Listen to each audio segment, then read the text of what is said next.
Am I the a-hole for not letting my mother and father-in-law help me with the baby, after their reaction to me being injured? I, 21F, have a 7-month-old son with my boyfriend.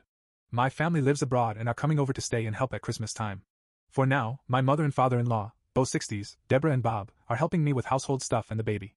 So far, we haven't had any real issues and they've been a massive help. About 3 weeks ago, I fell down the stairs. I wasn't holding the baby and the baby was safe.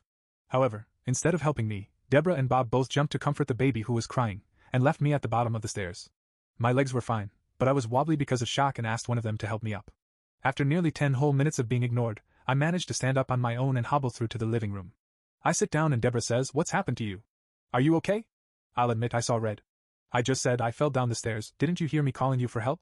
Deborah's eyes widened and she said she was too busy fussing over the baby. After an hour, my arm was swelling up and I was taken to hospital. Luckily, it was nothing serious and recovery time would be quick. After my boyfriend got home and his parents left, I told him I no longer want their help after today's events. I can manage on my own, even though it'll be hard. He was taken aback and said they've done a lot for us.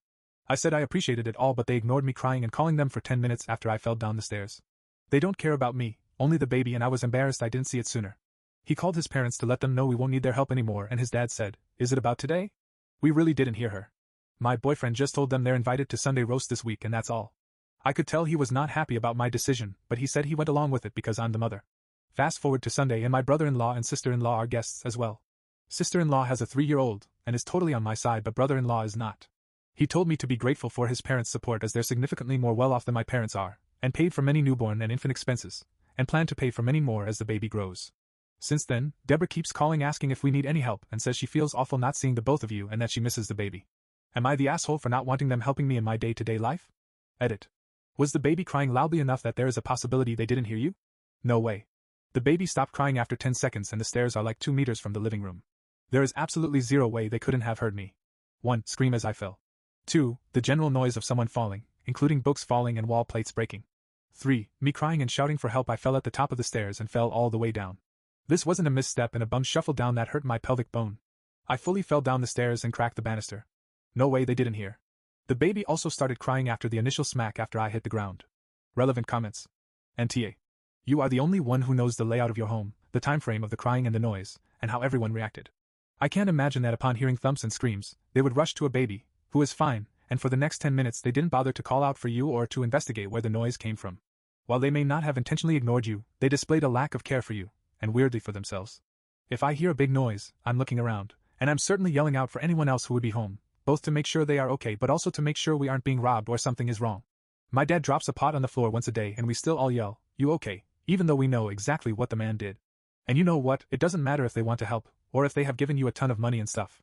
You aren't going no contact with them, and you aren't keeping them from the baby, you just don't want them around every day. Your feelings are hurt, and you don't want to rely on them in the same way. I might agree with your brother-in-law if you were fully not speaking to them, but you are just scaling back their involvement, and that's fine. OP. Thank you. You worded my feelings on the situation perfectly. Maybe it's my mum's senses, but I heard my boyfriend drop a shoe once, and I called up to him to make sure he was okay. I genuinely cannot fathom how you don't hear all the noise or even check where the mother. Comment. Going against the grain with YTA. You weren't injured. You stood up on your own. And you made the active choice to sit on the floor and yell for help when you could have and did get up on your own. The whole time I was reading this I was thinking, is she serious? She said she wasn't injured and could get up on her own. You knew long before 10 minutes were up that you could get up independently. Wailing for 10 minutes is just attention seeking. If you'd have been injured I say you were not the asshole. But since you were asking for help when you weren't injured, to me that's the equivalent of a kid falling down and not crying until an adult gasps in surprise. Adding, "Yes, I'm serious. No, I don't care about your arguments and judgments of me. Yes, I have had similar falls and was injured. Yes, I did break bones. Yes, I did get myself up and take care of my medical needs. And no, my opinion has not changed. Thank you for your time. Have a lovely day. OP. You weren't injured? My head hurt like F. My legs and ankles hurt like F. My arms hurt like F. My back hurt like F. I tumbled down a whole flight of stairs, had multiple plates break on me, books fall on me, etc. I broke the damn banister with my fall. I was in shock and in pain. I genuinely couldn't stand for 10 minutes afterwards. My ankle hurt too much. Sorry for being in distress. Update. 50 days later. A few more weeks went by of selective visits from my in-laws. I read a lot of comments speculating on why they didn't hear me or check on me, but ultimately, I needed my space. Regardless of the reason, they didn't seem like responsible babysitters. I want to make it clear that I never intended to go no contact or even low contact. I just didn't feel comfortable with them helping out. That seemed to be a point of contention in my original. They became increasingly more worried about the baby, and I turned to my sister-in-law, Fiona, 30s, for advice, as I felt she was the only one who understood me. She told me that when her daughter was an infant, the in-laws were pretty hands-on too, but only with the baby. It was like she wasn't there. She told me a story where she straight up went and stood in the garden for 30 minutes, and they didn't notice she had gone. They were only there for the baby. She said that we were luckier because they paid for some postpartum stuff for me, but for Fiona, it was just stuff for the baby, which was accepted, and she was grateful, but she was completely ignored by them. She said by her daughter's 3rd birthday, they started to taper off, mainly because my son was born. She is still mostly ignored by them. Things started to click. It became clear that they just want a baby to fuss over, and the mother doesn't really matter to them. It didn't truly explain the logistics of their reaction to my accident, but a lot of things have made sense. I told my boyfriend, and we had a big discussion about boundaries. Fiona also asked to come along for moral support and to speak her piece. My boyfriend always had a hard time saying no to people and keeping boundaries, but we've agreed to fully commit. We invited the in-laws over to discuss some stuff. I told them that I felt confused and upset by their reaction. I explained what Fiona had told me and how it's not okay for them to ignore the mothers, and they shouldn't do it to my other brother-in-law's girlfriend if they decide to have kids. Fiona also said her piece and stuck up for me when in-laws tried to interrupt or twist the truth. Mother-in-law was clearly very uncomfortable and kept trying to interject with her side whilst we were talking, but she eventually listened to us. She told us her side. Apparently, she was neglected by father-in-law's side of the family and that they hated her for being poor. Father-in-law is old money. Mother-in-law grew up in a pit village. She also said she grew up with 5 younger brothers and took care of them all, and never learned how to communicate with other women as she never got a good education or had friends because she was a caretaker. Obviously, I was extremely sympathetic to all this. My boyfriend had briefly mentioned that mother-in-law was abused by her own parents, but never went into detail. I then asked them both about the stair incident. Mother-in-law said she didn't care about it in the moment and assumed I'd be fine because if I was crying, I was alive. I was taken aback by her response. It honestly took everything in me not to storm off. My boyfriend told her that that was a callous answer and not all problems, specifically medical, are immediately present, and how I still had to go to hospital afterwards due to an injury. Father-in-law stopped him and said they thought the baby had fell out the crib or crib had fallen over, which is why they went to him after he started crying. I said I understood that, but it would take maybe 10 seconds to check and see he was okay. What were they doing for the other 10 minutes? Unfortunately, we didn't really get anywhere regarding the stairs incident. They both believe they didn't do much wrong, as most mothers don't have a support system like us. I told them that I am not comfortable with them taking care of the baby if they can't understand why what they did was upsetting and wrong. On the positive side, I guess I now understand mother-in-law's motivations a bit more. It explains a lot about her character. We're not going no contact or low contact at all, and they can still come over for visits, but I've told my boyfriend he also needs to be there as they seem to listen to him, and not me. So that's the update.